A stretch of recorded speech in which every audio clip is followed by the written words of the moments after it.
इस कार्यक्रम के प्रसारण पुण्यार्जक हैं श्री राजेंद्र प्रसाद जैन, श्रीमती ममता जैन, श्री प्रशांत जैन, श्रीमती दिव्या जैन, पारस जैन, श्री भरत जैन, श्रीमती सौम्या जैन एवं समस्त परिवार मुंबई। कोई भी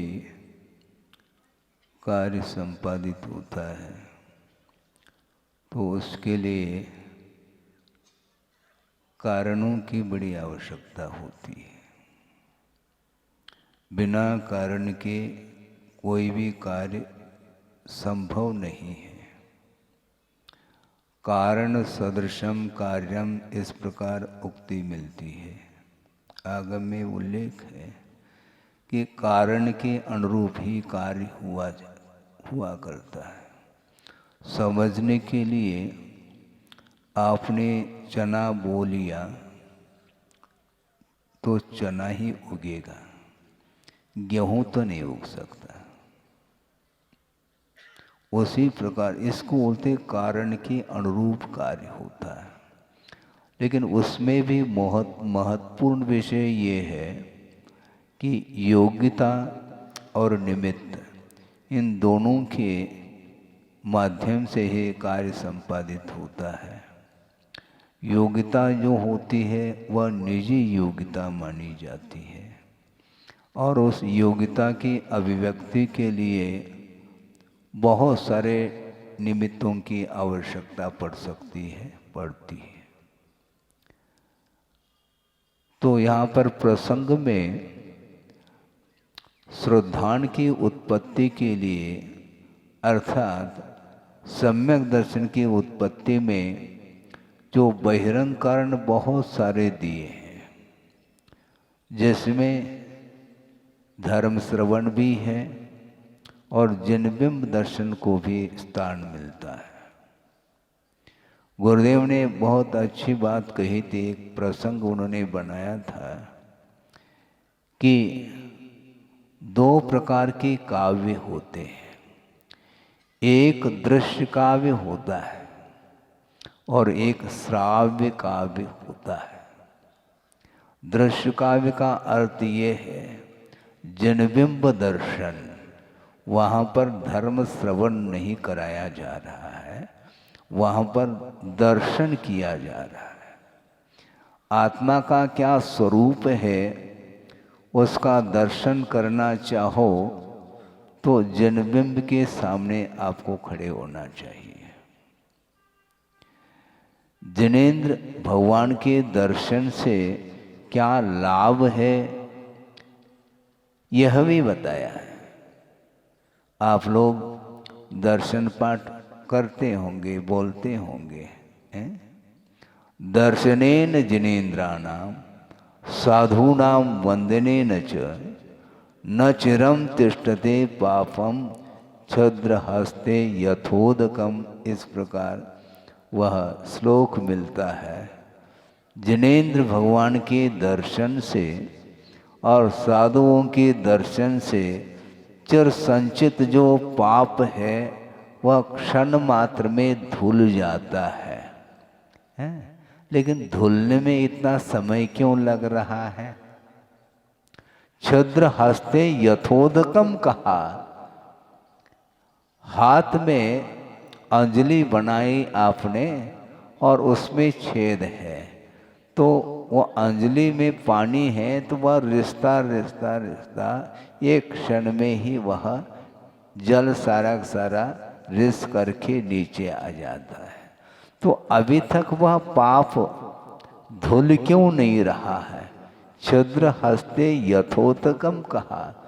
तो पानी जिस प्रकार रिश्ता है उसी प्रकार पाप भी रिश्ता चला जाता है। किंतु ये ध्यान रखो, रिश्तेदारी छोड़ना पड़ेगा। ये रिश्ता नाता और जो रिश्ता है वो बार बार रिस रहा है, वो बहुत समस्या खड़ी हो रही है। बड़े बड़े जिनालय बने हैं और विशाल जिनबिंब को भी आप ही लोगों ने स्थापित किए हैं और प्रतिदिन पूजन, अभिषेक, देव दर्शन आदि के सारे शुभ अनुष्ठान करते हुए भी वह चिर संचित पाप धुल क्यों नहीं रहा है? बहुत बड़ा क्वेश्चन मार्क है ये।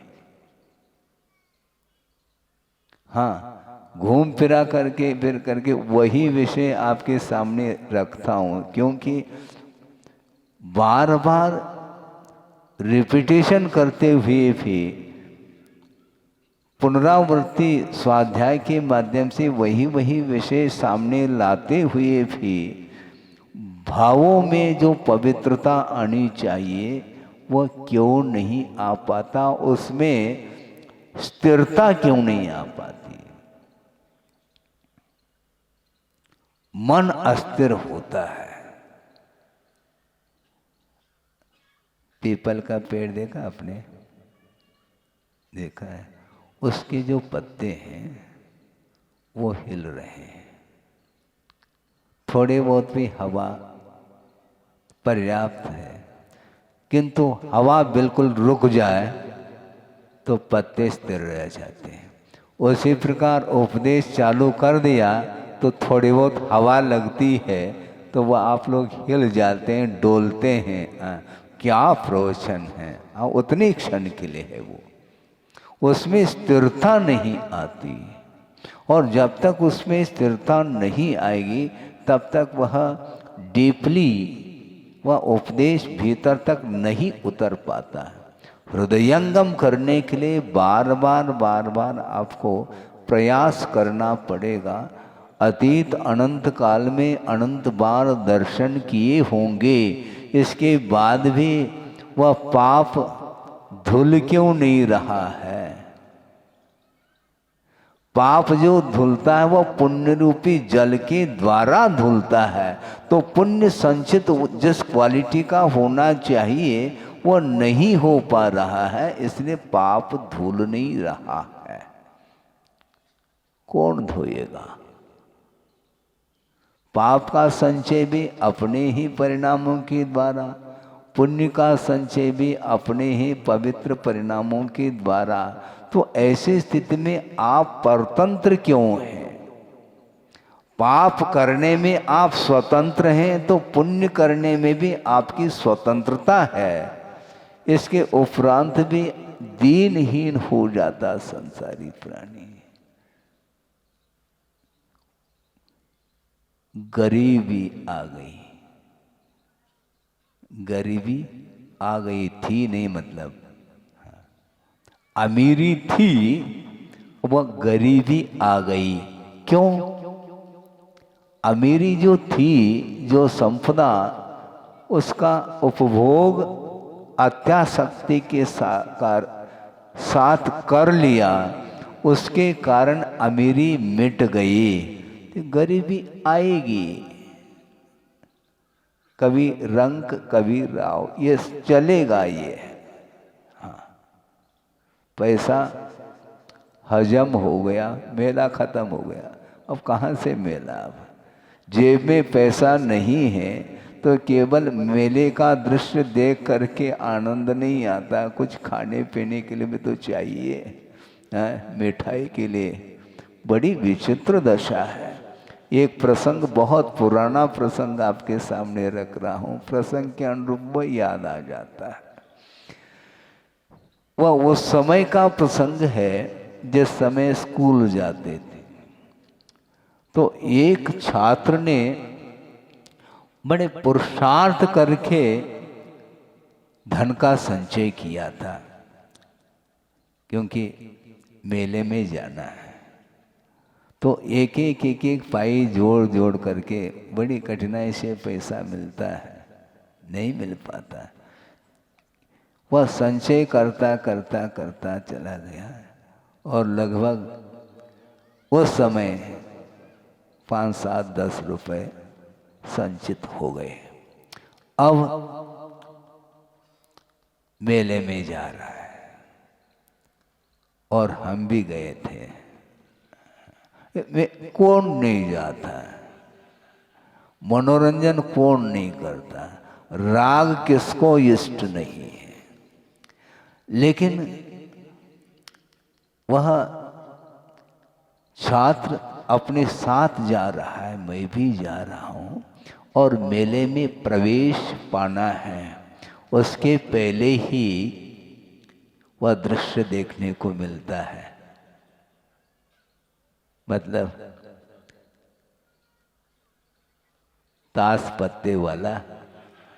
हाँ, तो अब उसमें लॉटरी लगने वाला है। वह देख रहा है एक छात्र, किसी ने 10 लगाया तो उसको 100 का नोट मिल गया, किसी ने 5 लगा दिया तो उसको और उन्होंने सोचा कि ये अच्छा है, ये इतना पुरुषार्थ, महीनों हमने पुरुषार्थ किए तब कहीं 10 रुपए का नोट मिल पाया है, अब इसको दांव में लगाना चाहिए। मुंह में पानी आ गया, क्योंकि खड़े खड़े एक व्यक्ति ने 10 का नोट लगाया और बिल्कुल 100 का मिल गया। यह अच्छा व्यापार है, ये बिजनेस। और लगा दिया ओम शांति। मतलब ओम शांति का अर्थ समझ में आने लगा आपको। गया, चेहरा उतर गया उसका। यूं होता है, इसको बोलते हैं आकर्षण, आसक्ति। क्योंकि 10 का जो नोट मिला था उसको शांति के साथ तुम मेले का दृश्य देखते, खा पी लेते, मिठाई वगैरह, घर लौटते तो कम से कम आनंद आता, पेट भर जाता। लेकिन पेट ही भरने के चक्कर में पेट भी नहीं भरा उसका। सोचो, विचार करो, उसके उस कृत्य को देख करके हमें हंसी आती है, लेकिन सब संसारी प्राणी की यही दशा हो रही है। बार बार और उसका एंड नहीं। एंड और एंड बहुत बड़ा अंतर है। AND एंड ने और END एंड ने समाप्त। समाप्त नहीं, राग को समाप्त करना है, बढ़ाना नहीं उसको। आसक्ति यदि बढ़ेगी तो उसके माध्यम से पाप का ही संचय होगा, पुण्य का संचय रुक जाता है।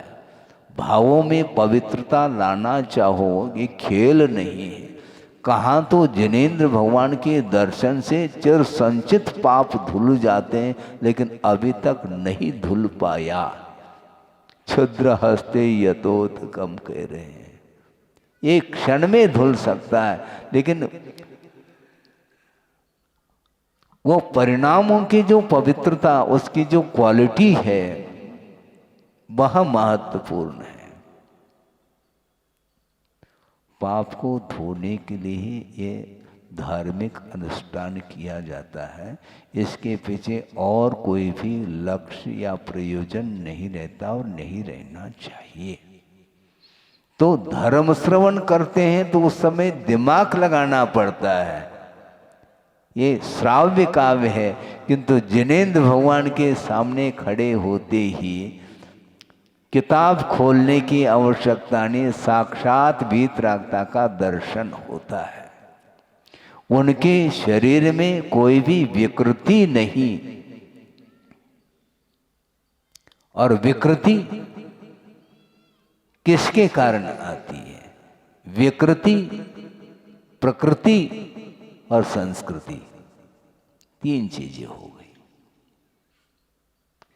प्रकृति यानी नेचर होता है, स्वभाव होता है, और स्वभाव में जो आनंद आता है वह विकृति में नहीं आनंद आ सकता। विकृति का अर्थ विकार माना जाता है, यही राग माना जाता है। बहुत कठिन है।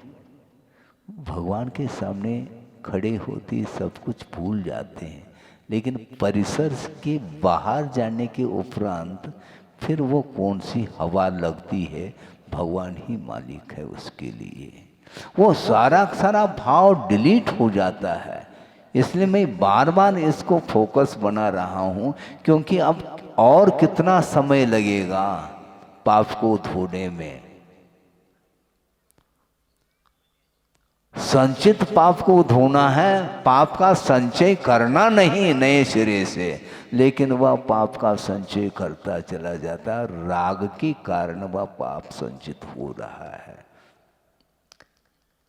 निर्जरा और संवर में बड़ा अंतर है। संवर का अर्थ होता है रोकना, जो आया हुआ उसको निष्कासित करने का नाम निर्जरा है। और आचार्य कहते हैं जो असंयमी होता है उसकी जो निर्जरा होती है वह गज स्नानवत कहा। क्या कहा? मैं कविता बनाएंगे इसके ऊपर आप प्रवचन के बाद। अभी तो सुनो, गौर से सुनो, कविता बनेगी। मैं क्या कह रहा था? मैं ये कह रहा था गज स्नानवत कहा। अविरति अर्थात जो गृहस्थ असंयमी है उसकी भी निर्जरा तो होती है, किंतु वह निर्जरा गज स्नान के समान क्यों कहा, ये विचारणीय विषय है। इसलिए क्योंकि उन्होंने उदाहरण दिया हाथी जिसको गर्मी लग रही है ग्रीष्म काल में और प्यास भी लग रही है, और वह सरोवर के पास पहुंचता है और स्वच्छ जल है उसमें वह डूब जाता है। गर्मी बदन की शांत हो जाती है और वह जलपान करके वह वापस आ जाता है। धूल धूसरित जिसका शरीर था वह स्वच्छ जल में अवगाहन करने से वह शरीर क्लीन हो जाता है, स्वच्छ हो जाता है, और बाहर आते ही अपने ही सूंड से धूल को अपने माथे पर उछाल लेता है। ये किसके लिए उदाहरण दिया है? गृहस्थ के लिए उदाहरण दिया है। उसकी यही दशा होती है। धार्मिक अनुष्ठान करते समय परिणामों में थोड़ी पवित्रता आती है, किंतु बाहर जा कर के पुनः वही धूल उछाल लेता है राग में, और वह स्नबित होता है, डूब जाता है। ये राग में अवगाहन करना ठीक नहीं। भावों की निर्मल सरिता में अवगाहन करने आया हूँ, या फिर बाद में वो धूल क्यों उछालता है। और आज हम क्या करें, हम बहुत मजबूर है, इसलिए मजदूरी करनी पड़ेगी, ये ध्यान रखो। हाँ, ये मजदूरी ठीक नहीं। कौन बाध्य कर रहा है आपको? कोई बाध्य नहीं करता, स्वयं ही बाधित होता है, स्वयं की ही इच्छा जागृत होती है। भिन्न भिन्न पदार्थों का अवलोकन हो जाता है तो उसके माध्यम से आकर्षण उसका उस पदार्थ के प्रति बढ़ता चला जाता है, और राग पूर्वक पुनः उसको ग्रहण कर लेता है, उसका सेवन कर लेता है, तो उसके माध्यम से पाप का संचय और हो जाता है। पाप का संचय होते ही वह पुण्य डिलीट हो जाता है। बार बार रिपीट करते हो, विषय सेवन बार बार करने से वह पुण्य संचित जो था, जो पुरुषार्थ के बल पर पुण्य का संचय हुआ था, वह सब समाप्त। कल परसों कहा था ना, गुड़ गोबर। हाँ, तो यही होता है। अपने ही हाथों ये होता। गाड़ी रिवर्स जाती है, नहीं जाना चाहिए। तो हम ये कहना चाह रहे हैं, जिनेंद्र भगवान के दर्शन करो तो अपने आप किसी भी वस्तु की इच्छा नहीं हो सकती है। हाँ, आवश्यक है तो उसको आवश्यक के रूप में ग्रहण करें, किंतु आसक्ति की कोई आवश्यकता नहीं है। भोजन की आवश्यकता है, आसक्ति की क्या आवश्यकता है? भोजन आपने बना लिया, ले लो, आवश्यकता है, भूख लगी है, क्षुधा को शांत करने के लिए ले लिया, बस हो गया काम। अब इससे आगे क्या? पेट भर गया, अब क्यों इच्छा? अंथोखी महाराज, तो अंथोखी, अब पेट खाली तो हो जाने दो। खाली हो पाता कि नहीं हो पाता कि वैसे ही वह बचा रहता है, कोई पता नहीं है। और अंतों तक हम रहेंगे क्या नहीं रहेंगे ये भी ज्ञात नहीं है, कोई डेफिनेट निश्चित कुछ भी नहीं है। इसके उपरांत भी इसकी इच्छा हमेशा बनी रहती है और इस इच्छा के कारण ही वह परिणाम विकृत होते चले जाते हैं और विकृति का नाम ही संसार है और प्रकृति का नाम ही मोक्ष। प्रकृति में किसी भी प्रकार से अन्य पदार्थों से प्रभावित नहीं होना, नेचुरलिटी। हम कई बार जंगल चले जाते हैं तो उस समय ऐसा महसूस होता है कि कोई पुरुषार्थ नहीं करना पड़ता मन को केंद्रित करने के लिए, क्योंकि मन को विक्षिप्त करने वाले कोई भी वहाँ पर पदार्थ देखने में नहीं आते, शांत रहता है।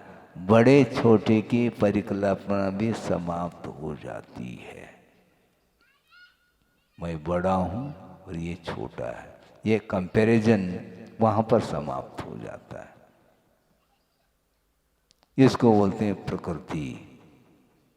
इसलिए ऐसे स्थान पर रह करके निरंतर साधना करने वाले साधक लोग होते हैं, उनको किसी भी प्रकार से मन के अंदर कोई भी विकार नहीं उत्पन्न होता। और प्रकृति में जीवन व्यतीत करने वाले जो साधक होते हैं वो इतने आनंद का अनुभव लेते हैं वो कि वस्तुतः यह स्वभाव है। राग करना, द्वेष करना, क्रोध, मान, माया इत्यादि जो कालुष्य परिणाम है ये आत्मा का स्वभाव नहीं है। लेकिन महाराज स्वभाव नहीं होते हुए भी हो तो रहा है। ये क्या है? ये वैभाविक दशा है। ये अशुद्ध परिणति है उस पदार्थ की। उसको समीचीन उसका परिणमन हमें करना है और उसी के लिए ये विभिन्न प्रकार के जो साधन दिए हैं, जिन बिंब दर्शन, धर्म श्रवण आदि आदि, इसके माध्यम से ही अतीत का वह राग समाप्त हो सकता है। हो सकता है इसलिए कहा जा रहा है, योग्यता उसके अंदर है तो वह समाप्त होगा, नहीं है तो वह पुनरावृत्ति हमेशा बनी रहेगी। तो इसीलिए बहुत अलर्ट हो करके मन को संयत बनाने की आवश्यकता है। आपका मन और मैं संयत बना दूं ये नहीं होगा। मन आपका और मैं केंद्रित करूं ऐसा थोड़ी होता है महाराज। ऐसा कोई भी रिमोट कंट्रोल हो, आप के माध्यम से हमारा मन केंद्रित हो जाए, बताया जा सकता है। मन जो अस्थिर है वह क्यों अस्थिर है, किसके कारण है, ये सब बताएंगे तो अपने आप उन कारणों से आप दूर रहेंगे तो अपने आप मन केंद्रित होगा। क्योंकि आपका मन विषयों में केंद्रित है तो कोई किसी एक स्थान पर केंद्रित होगा, दोनों तरफ नहीं। हाँ। अपने आत्मा का भी दर्शन कर लो और पर वस्तु का भी दर्शन कर लो, संभव नहीं है। ये पर के प्रति जो आकर्षण बना हुआ है उसको समाप्त करने की आवश्यकता है, तब कहीं जाकर के वह अपने आप में उतर सकता है, उसके बिना नहीं है। इसलिए जिनेंद्र भगवान की दर्शन करने में इतना प्रॉफिट है, लाभ है जिसका कोई हिसाब नहीं। इसके उपरांत भी उसका प्रभाव कुछ ही क्षण के लिए होता है, फिर बाद में समाप्त होता है। आपने देखा है ठंड के दिन में ओस गिर जाती है, ओस, और जो हरा हरा घास है उसके ऊपर वो मोती जैसे चमकते रहते हैं, वो ओस के कण देखने में अच्छे लगते हैं, लेकिन सूर्य की पहली किरण बस समाप्त हो जाएगा। उसी प्रकार भगवान की पूजन करने से कुछ ओस की बूंद जैसे पुण्य का संचय होता रहता है, और वह मोह की किरण बस समाप्त होता है। तालियां इसलिए बजती है कि वो विषय समझ में आ रहा है, वह केवल शब्दों का खेल है, किंतु शब्दों के माध्यम से भीतर तक पहुंचना चाहिए। शब्दों के माध्यम से विषय स्पष्ट हो रहा है, इतना ही है। शब्दों में आनंद नहीं, तालियां क्यों बजाते हैं आप? जबकि प्रवचन 1 घंटे का होता है, 1 घंटे तक ताली बजाओ ना, नहीं नहीं हो सकता। कुछ ऐसा कोई प्रसंग आ जाता है, कोई दृष्टांत आदि देते हैं, तो उस समय आपको वह क्लियर हो जाता है। तो ये क्लियर भी हो जाता है, कई बार क्लियर हुआ है, इसके उपरांत भी पुनः उसके ऊपर आवरण आता है ना, समस्या ये खड़ी हो रही है। बार बार पुण्य का संचय करता है और बार बार पुनः राग परिणाम कर लेता है, तो संचित पुण्य जो है वह बिल्कुल समाप्त हो जाता है। इसलिए आसक्ति ठीक नहीं। उस आसक्ति के कारण जो 10 रुपए का नोट उसने खो दिया, महीनों लगे थे उसको बार बार मांग मांग करके, झूठ बोल करके आदि करके वो संचय करता है, ताकि मैं आनंद ले लूं। किसका? मेले का। अब आनंद एक क्षण में समाप्त हुआ। क्यों? आसक्ति के कारण।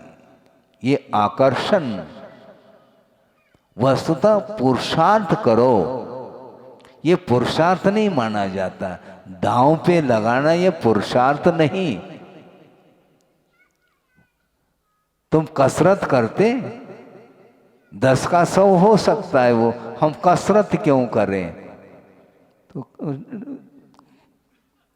हाँ, कसरत नहीं करना है तो ठीक है, फिर मेले में एंट्री नहीं मिलेगी, बाहरी बार लौटना पड़ेगा आपको, क्योंकि पैसा खत्म हो गया, पानी में चला गया वो।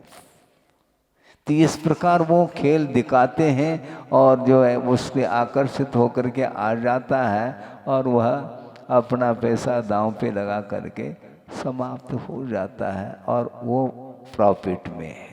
तो इसी प्रकार संसार में ये सारा सारा आकर्षण का खेल चल रहा है, उससे वह संसारी प्राणी खेल रहा है। आत्मा के साथ खेलो ना। कौन बड़ा है, कौन छोटा है, कौन धनी है, कौन निर्धनी है, कौन ज्ञानवान है, कौन अज्ञानी है, ये सब क्या है आखिर? ये पर सापेक्ष है, बल्कि मोह के कारण ही इस प्रकार की परिकल्पनाएं होती रहती हैं। समझने के लिए तुलना करते हैं ना, चींटी छोटी है, उससे छिपकली आ गई, वो बड़ी है, और वो भी छोटी हो जाएगी। सांप आ गया, सर्प, वो बड़ा हुआ, और हाथी वो और बड़ा है। तो ये सब सारे सारे छोटे बड़े के जो परिकल्पना है, ये केवल अवस्था विशेष की अपेक्षा से है, किंतु आत्म तत्व की ओर अथवा जीव तत्व की ओर दृष्टि जाती है तो प्रत्येक जीव अनादि काल से आ रहा है और अनंत काल तक वह जीव बना रहेगा। इसलिए कोई छोटा और बड़ा है ही नहीं। जो नाती है ना, हाँ, वो दादाजी के अपेक्षा से वो नाती है। दादाजी बुजुर्ग हो चुके हैं, लेकिन मैं ये कहना चाहता हूँ वह नाती पूर्व भोग की अपेक्षा से वो बुजुर्ग था। हाँ, अब पैदा हो गया है इसलिए नाती बन गया, पहला वह दद्दा था तो पक्की बात है, इसमें क्या दिक्कत है। कौन है बड़ा कौन छोटा ये सब क्या है, ये अहंकार की जड़ है ये एक्चुअल में, वो ठीक नहीं माना जाता। लेकिन फिर भी अपने आप की पर्सनालिटी को वह सबसे ऊंचा उठाना चाहता है। अरे सबको उठाना क्या दिक्कत है महाराज, सब में समानता आ जाएगी ना। हाँ, संसारी प्राणी को जो सुख मिल रहा है वह स्वयं को जो मिला हुआ है उसमें सुख नहीं, वह तुलनात्मक दृष्टि से दूसरे को यदि कम है तो हमें सुख है। मतलब दूसरे को दुखी देख करके वह सुख का अनुभव करता है, इसका नाम सुख नहीं।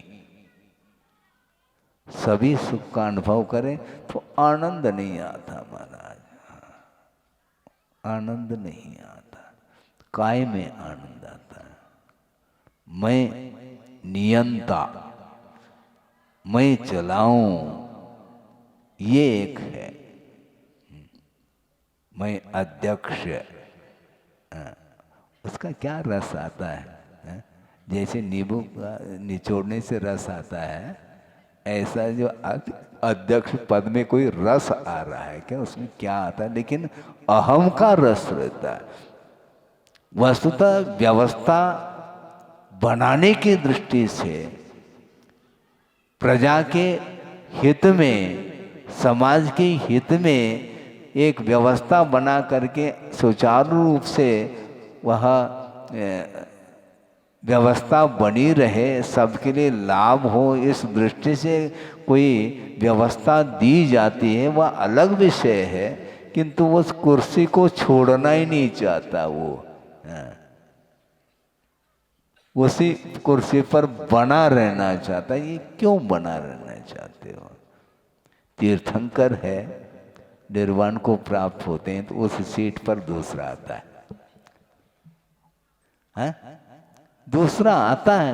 तीर्थंकर प्रकृति का बंद करो महाराज, हम भी कर ले, हाँ इन्हें ऐसा नहीं कर पाओगे क्योंकि कुर्सी की इच्छा के साथ करना चाह रहे हैं, वो नहीं होता। अपेक्षा के साथ कभी भी चीज नहीं मिलती है, मिल भी जाए तो वह क्वालिटी में अंतर आएगा। धर्म की आराधना करने से जो पद मिलते हैं वह पद दिए नहीं जाते, वह पद अपने आप मिल जाते हैं। वो तीर्थंकर पद है, चक्रवर्ती पद है, इंद्र पद है, आदि आदि। ये आराधना का एकमात्र प्रतिफल है, इसलिए दूसरे को देख करके मुंह में पानी आता है, हमें भी मिल जा, हमें भी मिल जा। हैसियत तो देखो, अपनी क्षमता सामर्थ्य भी तो देखो, सामर्थ्य के अनुरूप ही होगा। बैंक में पैसा रखा और कितना रखा, मान लो 1 करोड़ रुपए निकालना चाहता है बैंक से तो ज्यादा रखा होगा, है? ऐसा तो नहीं कि लाख रखो और करोड़ निकाल लो, है? उसी प्रकार पुण्य तो इतना कमाया और मुझे इतना मिल जाए, परात भर मिल जाए, गलत बात है, ऐसा थोड़ी होता है। क्वालिटी प्लस क्वांटिटी सबको ध्यान में रखने की आवश्यकता है। इसलिए इरादा पूर्वक नहीं बल्कि पाप के क्षय करने की दृष्टि से साधना की जाती है, उसके माध्यम से अपने आप ये वैभव मिलता रहता है, ये मांगने से नहीं मिलता। आपने बीज बोया है, फसल के लिए बीज बोया है, उसके साथ साथ जो भूसा, भूसे के लिए किसी ने जो फसल बीज बोया है क्या, ये तो बात समझ में आ रही है। इसलिए वह फसल के लिए बीज बो और फलाल के लिए नहीं, घास फूस तो वो तो मिलता रहेगा। आपको दिल्ली जाना है तो बीच में आगरा स्टेशन है। उद्देश्य आगरा का थोड़ी है आपका। हाँ, उतर करके कुछ नाश्ता पानी करना हो तो बात अलग है, लेकिन उद्देश्य आगरा का नहीं है, ध्यान रखो, दिल्ली का है। उसी प्रकार मोक्ष का उद्देश्य है। और मान लो बीच में स्वर्ग मिल जाए तो ठीक है, कुछ खा पी लो, लेकिन स्वर्ग के लिए ये पुरुषार्थ नहीं है, बल्कि मोक्ष पुरुषार्थ में कुछ कमी रहने के कारण वह बीच में स्टेशन में उतरना पड़ रहा है, स्वर्ग मिल रहा है।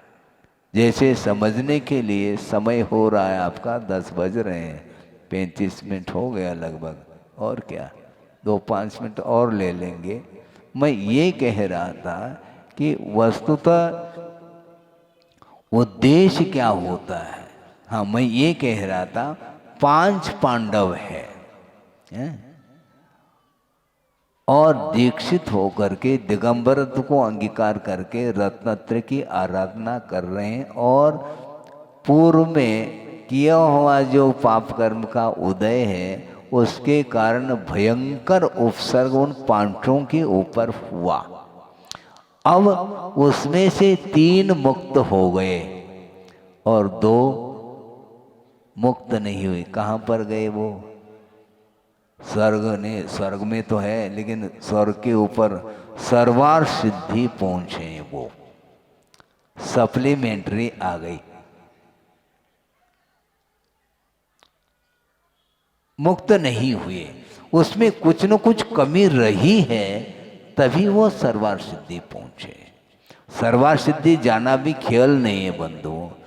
भयंकर उपसर्ग होने के उपरांत भी वह अपने परिणामों को संतुलित रखा और शुक्लेशा के माध्यम से जो कुछ भी आयु का बंध जैसा हुआ उसके अनुरूप वहाँ पर 33 सागर तक उनको रहना पड़ा। ये सप्लीमेंट्री का परिणाम है। लेकिन आज तो सप्लीमेंट्री क्या, सब फेल ही है मामला। उपसर्ग भयंकर भीषण उपसर्ग होने के उपरांत भी 3 ही मुक्त हुए। उन्होंने क्या पुरुषार्थ किया होगा? 1-2% भी यदि मान लो कम हो गए तो उसको पास तो नहीं कहेंगे ना। तो उसी प्रकार अपने को अपेक्षा के साथ यदि मान लो उपासना करते हैं धर्म की, तो वह उपासना में कमी मानी जाएगी। इसलिए उद्देश्य हमारा, टारगेट यही होना चाहिए मोक्ष के लिए, मोक्ष फल प्राप्त ये, हाँ, मोक्ष फल की प्राप्ति के लिए। किंतु मोक्ष पुरुषार्थ करेंगे तो प्राप्ति होगी, कोई दिला नहीं सकता आपको। मार्ग प्रशस्त किया जा सकता है, किंतु मार्ग पर चलने को अपने को ही चलना है। इसके माध्यम से अपने यथा योग्य सामर्थ्य के अनुरूप यदि आप व्रत नियम इत्यादि का पालन करते हुए अपने जीवन को व्यतीत करते हैं तो निश्चित रूप से आपकी आत्मा पवित्रता का अनुभव कर सकती है। करें इस पवित्र भावना के साथ। अहिंसा परमो धर्म की जय। बोधि समाधि परिणाम शुद्धि स्वात्मोपलब्धि शिव शोक सिद्धि चिंतामणिम चिंतित वस्तुदाने त्वामंदमानस्य ममास्तुते। परम पूजाचार्य गुरुवर श्री विद्यासागर जी मुनि महाराज की जय। इस कार्यक्रम के प्रसारण पुण्यार्चक थे श्री राजेंद्र प्रसाद जैन, श्रीमती ममता जैन, श्री प्रशांत जैन, श्रीमती दिव्या जैन, पारस जैन, श्री भरत जैन, श्रीमती सौम्या जैन एवं समस्त परिवार मुंबई।